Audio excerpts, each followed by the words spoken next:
అందరికీ నమస్కారం అండి. Welcome to global advisers. మీరు ఎవరైనా ఇంటర్మీడియట్ జస్ట్ +2 పాస్ అయ్యి ఈ జేఈ ఎగ్జామ్స్ కానీ ఎంసెట్ కానీ అట్లాగే నీట్ కానీ రాసి కన్ఫ్యూజన్ స్టేటస్లో ఉన్నారా? మీరు అనుకున్న బ్రాంచ్ రావట్లేదా? ఎన్ఐటి, ఐఐటీస్ అలాగే నీట్, ఎంబీబీఎస్ సీటు ఇండియాలో వచ్చే అవకాశం లేదా? అయితే ప్రైవేట్గా చూస్తున్నారా? అక్కడ కూడా బడ్జెట్ ఎక్కువ అనుకుంటున్నారా? అయితే మీకోసం మంచి గోల్డెన్ ఆపర్చునిటీ అండి. మీరు వినే ఉంటారు, యూకేలోనే ప్రెస్టీజియస్ యూనివర్సిటీ లెస్టర్ యూనివర్సిటీ వాళ్ళు డైరెక్ట్గా ఇండియాలో మన చిత్తూరు అపోలో యూనివర్సిటీలో టైఅప్ అవ్వడం జరిగిందన్నమాట. వాళ్ళు ఒక మంచి ప్రోగ్రామ్ స్టార్ట్ చేశారు. అదేంటంటే బీఈ ఇంజనీరింగ్ అనమాట. అలాగే బీబీ ప్రోగ్రామ్ కూడా. ఇది కోర్స్ డ్యూరేషన్ 3 years ఉంటుంది. యాక్చువల్ ఇదే ప్రోగ్రామ్ మనము యూకే వెళ్ళి చదవాలనుకుంటే కనుక దాదాపుగా 1 crore అబౌవ్ అయ్యే ఖర్చు అవకాశం ఉంది. కానీ దాన్ని చాలా తక్కువ బడ్జెట్లో మనకి అందుబాటులో తీసుకురావడం జరిగిందన్నమాట.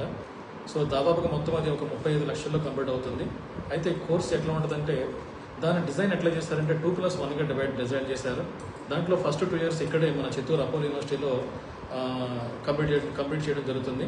అలాగే ఫైనల్ ఇయర్లో అలా యూకే ట్రాన్స్ఫర్ అయ్యి లెస్టర్ యూనివర్సిటీలో గ్రాడ్యుయేట్ అయ్యి అక్కడే గ్రాడ్యుయేషన్ సర్టిఫికేట్ తీసుకోవడం జరుగుతుంది.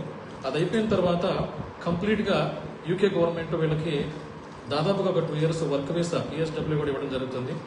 ఆ పిఎస్డబ్ల్యూ టైంలో కూడా వీళ్ళు ఫుల్ టైం జాబ్ చేసుకోవచ్చు. అట్లాగే డిగ్రీ ఫైనల్ ఇయర్లో 1 year కూడా పార్ట్ టైం కూడా చేసుకోవచ్చు అన్నమాట. అక్కడే సెటిల్ అయ్యే ప్రోగ్రామ్ ఇది. దాదాపుగా పిఆర్ అంటే సిటిజన్షిప్ వచ్చే అవకాశం ఉందన్నమాట. దీని గురించి మరిన్ని విషయాల కోసం కనుక మీకు కావాలనుకుంటే కనుక మమ్మల్ని సంప్రదించండి. నేను కాంటాక్ట్ డీటెయిల్స్ అని ఇక్కడ షేర్ చేస్తాను బయాలో. Thank you.